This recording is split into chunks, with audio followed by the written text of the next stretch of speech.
Everybody, you may be seated. I'm going to give you guys a gift tonight. I'm going to give you guys part of the something that can help individual lives, that can help families. It will help you if you have a family, your family. Because if you're doing well and you're the only one in your family, then it's not good enough. It will help you extend the light of redemption to your family.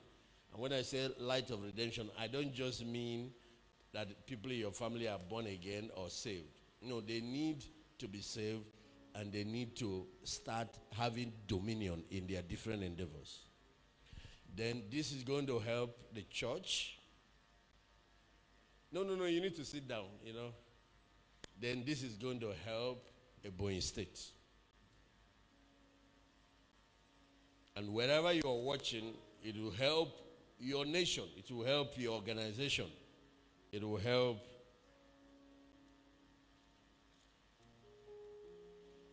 Let me say this, especially for those who are leaders, politicians, men of God here. I'm from Southeast Nigeria. My wife is from Abia State. So I have a special burden for Southeast.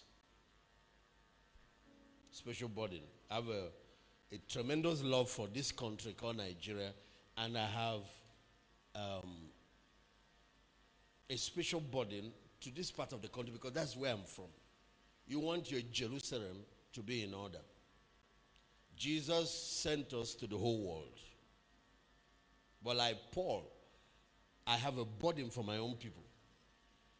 While we are blessing the whole world so that the home front will not be in disarray.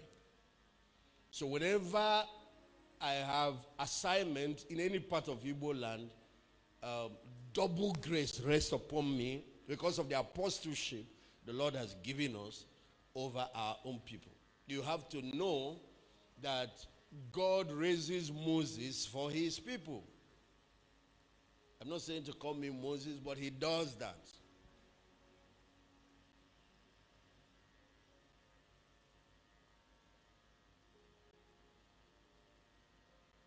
Ministry and callings is territorial. Even though the Great Commission is to the whole world, you have to know what part of that whole world is your own assignment. Rehab Bonke said he met with his friend Benihin and they sat down to pray. There were three friends. Rehab Bonke, Benihin, and Remakoli. They were covenant brothers. And they went to seek God to define what section of the Great Commission is their own. Because you can't leave your own job and do another man's job. You have to know what it is God has called you. Some people are running up and down everywhere. Until it's over, they find that there is nothing.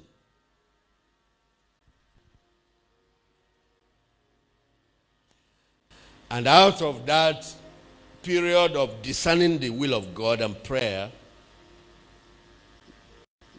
to them, Ben-Hinn said his mandate was the Western nations, starting with U.S. Rehoboam was Africa. Remakoli was South Africa. You won't see Remakoli jumping around. He built Rema Church, set the highest standard South Africa had. And that inspired thousands of ministers across that nation. And his was pastoral. He went for training under Kenneth Hagin, came back, built Rema Church. There is no branch of it in Nigeria. There is no branch of it. It's not his assignment. People just think just because somebody else is doing something, Bonke is traveling every nation. As a Remakori, you need to be traveling every nation. You know, if it is the thinking here, since Bonke is your friend, you'll be following him and planting churches everywhere. Not everybody is called to do that. You're going to create problem you don't have capacity to handle. Find your calling and stay in it. I'm talking to leaders. That's how it is in business. That's how it is in other areas. Money with this, create a foundation and use it to touch lives. There are people called into politics. There are those called into business. There are those called into ministry. There are those called into education. All these are callings, my friends. Ambition is driving us crazy.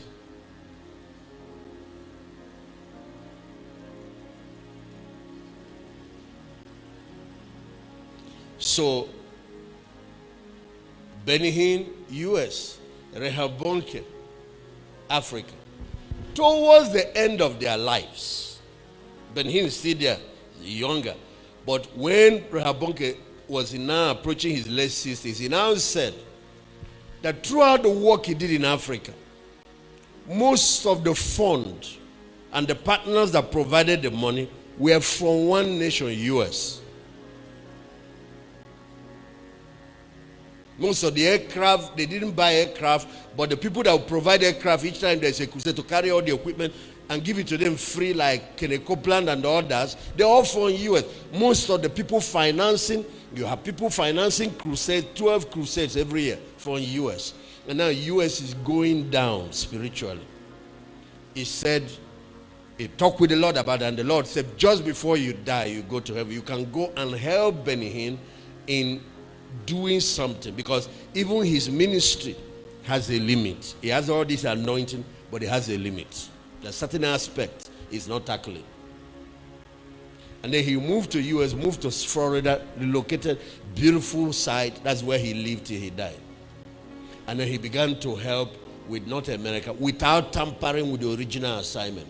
Once a month, there's a crusade in Africa. Once in a month. You can see that his last crusade was in Nigeria. Africa shall be saved. That's Benny Hinn came here a few times, on crusades too. But he comes to Africa too.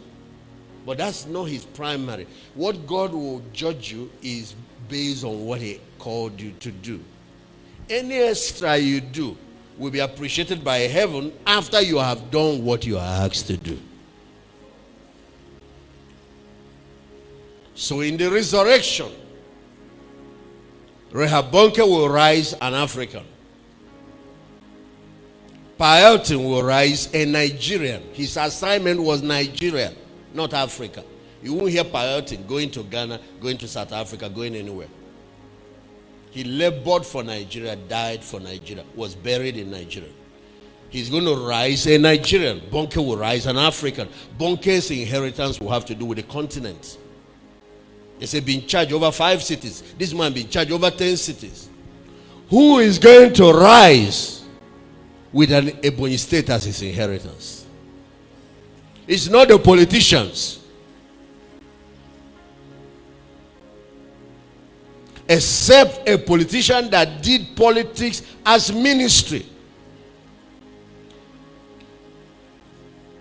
It's not the wealthy people. Except certain few that have understanding, that use money to do ministry. Who will be rewarded with a Ebonyi state? So I know exactly what it is that I'm going to be contending for at the judgment seat of Christ. And that's what I'm giving maximum attention. I'm not going to tell you that you see, one of them is the issue of the Nigerian youth. Your assignment is geographical, but your assignment is also a people. So purpose or calling has two definitions. Purpose is the problem you were created to solve. And anytime you see that problem, it annoys you. That's one problem that gets you very angry, that steers your anger. Anything you tolerate, you cannot change. To change anything, you have to rise above it. And your purpose is that problem that activates your energy. That area where you have an inborn passion. Even if they don't pay you, you will still want to do it.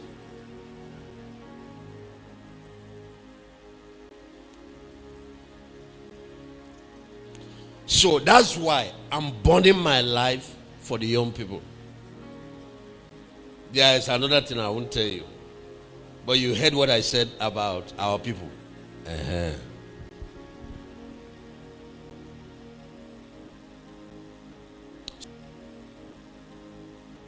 So who served them the most and who sacrificed them. That's how they grade, though. Not who is riding a big car. It's who served. It's servant leadership that God rewards. Who wants to be the greatest among you is the one that will become your servant. And then who sacrificed the most. So when Jesus returned, do you know who will rule Israel? It's not David. He told his apostles, you will sit on 12 thrones ruling over the house of Israel. So each tribe of Israel, one apostle, and Judas lost his own because of greed, money. And once they start ruling, no election again. And then they will look at the national level. And it's going to be hard. They'll probably have the elders council 12. And I'm sure Abraham and all the patriarchs will be there. But then they look at the national level. It's then they will know whether David qualifies to be there. Whether the level of sacrifices he made for Israel beat every other person. I don't know. Because Jesus is not going to be king of Israel. Jerusalem is going to be his international headquarters. The seat of the global government will not be in Washington or in US. It's going to be in Jerusalem. He sits there to rule the whole world. What he gave his life for was not just for the Jews. He died for the whole world. That people are getting saved all over the world. People are being healed all over the world. It's because of the sacrifice of Christ. And that's what he's being rewarded for. What will you be rewarded for? So there has to be a regent that rules Jerusalem. That rules Israel from Jerusalem. It's possible. I've been doing comparison among the ones that made tremendous sacrifices. David made. Then, I don't know if David's sacrifice beats the sacrifice of Paul. But Paul is not about Jerusalem. Paul is about the Gentiles. But Paul's ministry did not touch Africa. He touched Asia Minor and later to Rome. That's where his reward will come from. You are not going to collect another man's crown. You're going to collect what you labored for. When you realize this, you get serious. Who will be given a Ebonyi state? Because the other ones will probably be local governments and then down to wards. It's like who will be given Eastern Nigeria. It's not the oppressors who are looking for how to cheat their own people. It's who is burning his life for them. And so what I do is I look for the highest standards of sacrifice, of service that have been set. Then I set that as my only competition. I don't compete with my generation. I don't compete with young people. I compete with the patriarchs. And then I now look for how to do greater works, how to sacrifice more. Who is going to collect a Ebonyi state? It's not who wants to be the biggest man of God. It's not who is making noise. Not who sows our brother that is dragging on the ground, collecting dust. Who buys the biggest jeep. If you like, be wasting your time and be pursuing shadow. And the age is winding up and the return of Christ is just on the corner. And soon now it will be time for a reward, for report cards. Those who have sense are focusing their mind on the goal. The Son of Man came not to be served, but to serve and to give his life as a ransom. Two things, service and sacrifice. 2S decides your faith. Service, you see how he burned his life for the people. Tomorrow I'm going to be addressing your young people and your political class the same thing. Watch me every time I come.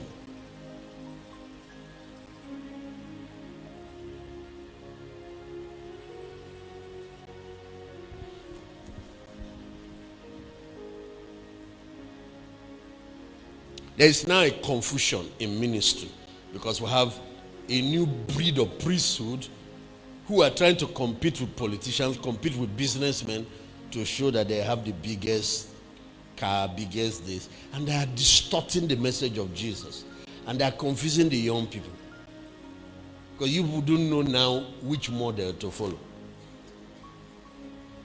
So what the Lord told me, he said, I'll give you the same success, but then use it and point people in the right direction. Because if you don't, they will say it's because he doesn't have the money. It's because he can't afford. You see?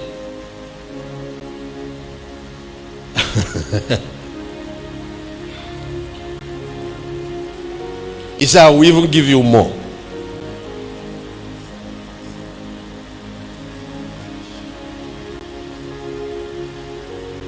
Oh Lord, I thank you. Ministry is service. Leadership is service.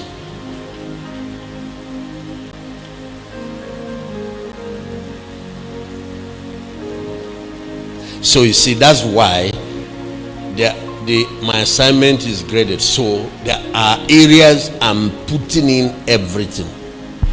Then as we now fight for the national and the global platform, because I know it's going to be very tough there. But the areas I'm burning all my bridges. I'm not burning so that you can tell me thank you. I'm burning in readiness for the judgment seat of Christ. That well done, good and faithful servant. You've been faithful over this. Be in charge over. That's all. Just like he served even unto, and the Father has highly exalted him. The next will be our own time. So even if it's your family, the greatest in your family, you who are 7, 3 girls, 4 boys, your parents gave birth to. The greatest is not the one that is the richest. The greatest is the one that not only that goes beyond himself to take the burdens of others.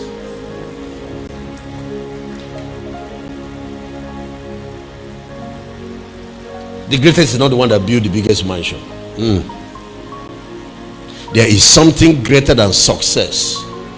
It is the success of people that became successful through you.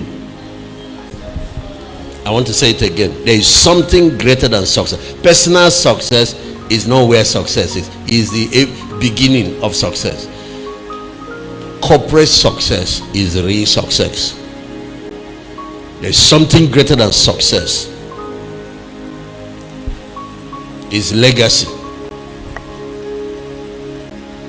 It is the people that your life saved, the people your life empowered, the people whose destinies were changed because of you, because of one man's sacrifice. 2-point-something billion people are affected, and the whole world is affected. That one man's life has redefined the world. You know, today we measure history by BC and AD. BC is before Christ, AD is after the death of Christ.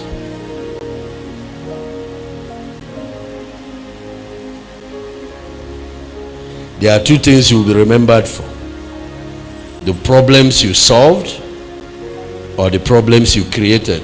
You know, troublemakers, they are remembered, but not good remembered. And we still remember the devil. Troublemakers too are remembered, but in a bad light.